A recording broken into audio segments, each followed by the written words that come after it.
Dear all, welcome back to our channel Wisperia Tales, where stories and creativity come alive. Most people believe happiness is something they'll find later.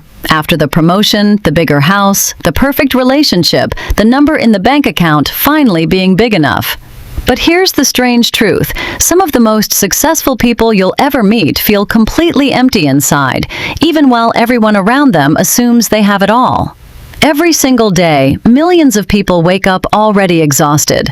Not from work, not from lack of sleep, but from quietly comparing their life to someone else's highlight reel. They scroll, they measure, they feel behind before they've even had their morning coffee. And no matter how much they gain, a raise, a new car, a bigger apartment, something inside still feels incomplete, like a cup that never quite fills up. Maybe you know this feeling. Maybe you felt it this week. This is the story of Ethan, a 24-year-old who lived in a small coastal town called Miller's Bay, and Walter, a retired fisherman who taught him something that quietly changed the rest of his life. Ethan had a stable job at a marketing firm, a decent apartment 2 blocks from the water, and parents who loved him. On paper, his life looked fine, but Ethan was never satisfied. If a friend got promoted, he felt smaller. If his neighbor bought a nicer car, Ethan suddenly hated his own. Even during family dinners, his body was at the table, but his mind was somewhere else entirely, replaying conversations, comparing salaries, calculating everything he still didn't have. One night, his father set down his fork and asked, "Ethan, why do you always seem unhappy? You have a good life." Ethan shrugged, "Because everyone else seems to be doing better than me." His father went quiet for a long moment. He wasn't angry. He just looked tired, in a way Ethan hadn't noticed before. His father knew his son wasn't short on opportunity. He was short on contentment, and no salary could fix that. Down by the harbor, in a small, weathered house with a tin roof, lived an old fisherman named Walter. He owned almost nothing. A small wooden boat, a patched-up jacket, a kitchen with 3 mismatched chairs. But people in town said something interesting about Walter. No one had ever seen him panic. Not during storms, not during hard winters when the catch was thin, not even the year his boat nearly sank. He had this steadiness about him, like nothing could really touch the calm center of who he was. One evening, Ethan found Walter sitting on the dock, mending a torn fishing net, the sun sinking low and orange behind him. Ethan sat down beside him, and after a while, he asked the question he'd been carrying for weeks. "Everyone in town says you're at peace, but you don't have much, Walter. How does that work?" Walter didn't look up right away. His hands kept moving over the net, patient and steady. Then he asked a question of his own. "Do you want peace, or do you want a life that just looks better than everyone else's?" Ethan opened his mouth to answer and realized he didn't actually know. Walter smiled, folding the net into his lap. "Meet me here before sunrise tomorrow. I want to show you something." The next morning, the sky was still a deep blue-gray when Ethan arrived at the dock. Walter was already waiting, holding an old lantern, and without a word, he led Ethan to a small storage shed behind his house. Inside, lit by the lantern's glow, sat 3 glass fish tanks. The first tank was stunning. Polished glass, a brushed metal frame, small LED lights built into the lid. It looked like something you'd see in a luxury office lobby. But the fish inside floated near the surface, barely moving, gasping faintly at the top. The second tank was cracked along one corner and patched together with duct tape, the glass cloudy in places. It looked like something that should have been thrown away years ago. But the fish inside darted back and forth with real energy, weaving through the water like they owned it. The third tank sat between them, colorful gravel, a small plastic castle, decorative plants, beautiful at a glance. But a tangle of old fishing line had wrapped itself around the plants inside, and they sat stunted, unable to grow past a few inches. "Which one looks the most alive to you?" Walter asked. Ethan pointed without hesitation. "The cracked one, obviously." Walter nodded slowly. "The first tank looks expensive because it is expensive. But look closer. It's poorly oxygenated. All that polish and it can't actually sustain life. You'll meet a lot of people like that tank, Ethan. Impressive from the outside, drained on the inside. Some of them will even be sitting across from you at dinner parties, smiling, while they're quietly suffocating. He moved to the third tank. This one has everything: decorations, color, a nice little castle. Except its roots are literally tangled. That's what comparison does. That's what envy does, and resentment. They wrap around something that could have grown just fine on its own, and they choke it slowly, without you even noticing it's happening. Then he placed his hand gently against the cracked tank. This one isn't much to look at, but it gets clean water changed regularly and enough room to move. That's the whole secret. Simplicity with room to breathe will always beat decoration with no air in it.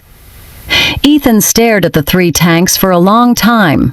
Nobody said anything else. He didn't need them to. Later that morning, Walter took Ethan on a walk up the cliff trail that overlooked the bay. As they climbed, Walter bent down and picked up a smooth gray stone from the path. "Hold this," he said, placing it in Ethan's hands. "This one is comparison." A few steps further, he picked up another. "This one is envy."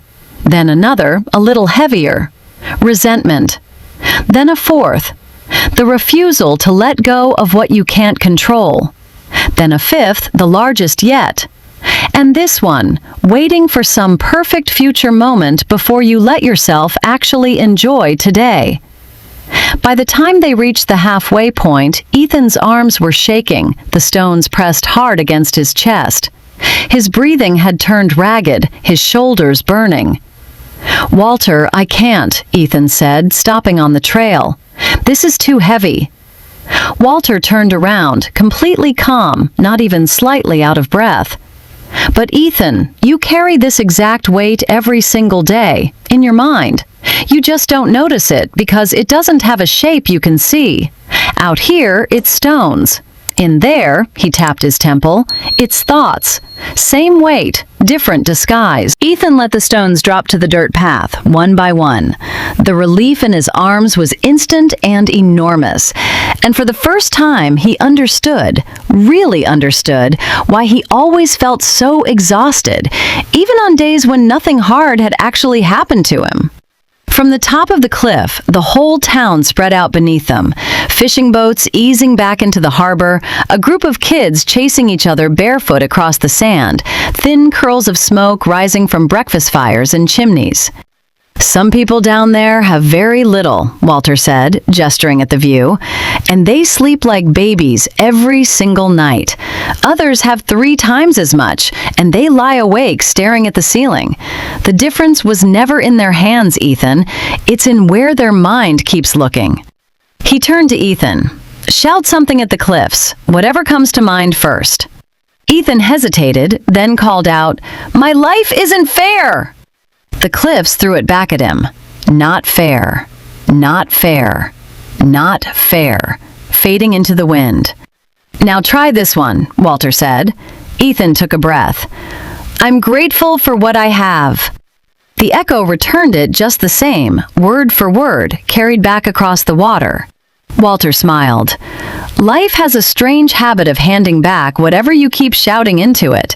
Most people spend years shouting complaints into the world and then wonder why the world keeps echoing pain right back at them." On the walk back down, they passed a small cottage garden where an elderly widow named Mrs. Kessler knelt in the dirt, watering a row of marigolds. Her hands were rough and spotted with age, her house small and in need of paint. But she hummed quietly to herself as she worked. "She lost her husband 11 years ago," Walter said quietly, "and 2 years after that, her only son moved out west and rarely calls. She has every reason in the world to be bitter, but she shows up for these flowers every single morning, rain or shine." "Why flowers?" Ethan asked. "Because a person without something to care for gets swallowed alive by their own thoughts," Walter said. "The moment you shift your energy from taking in to giving out, even in some small, quiet way, the noise in your head gets softer. It doesn't disappear completely, but it softens. As they passed, Mrs. Kessler looked up and smiled at them, dirt on her knees, sunlight on her face, completely at peace. Ethan didn't transform overnight. Nobody does. But something in him had shifted, quietly, like a door left slightly open. He started noticing his own thoughts instead of just living inside them. When a coworker got recognized in a meeting, instead of thinking, "Why not me?" he caught himself and asked, "What can I actually learn from what they did well?" When traffic made him late, instead of gripping the wheel in frustration, he asked, "Can I control this right now?" If the answer was yes, he acted. If the answer was no, he let it go. Actually let it go, not just pretended to. He started eating dinner with his parents without checking his phone under the table. He noticed the small stuff, the sound of the ocean 2 blocks from his apartment, the specific way his mother laughed at her own jokes before finishing them, the quiet satisfaction of a simple task done well.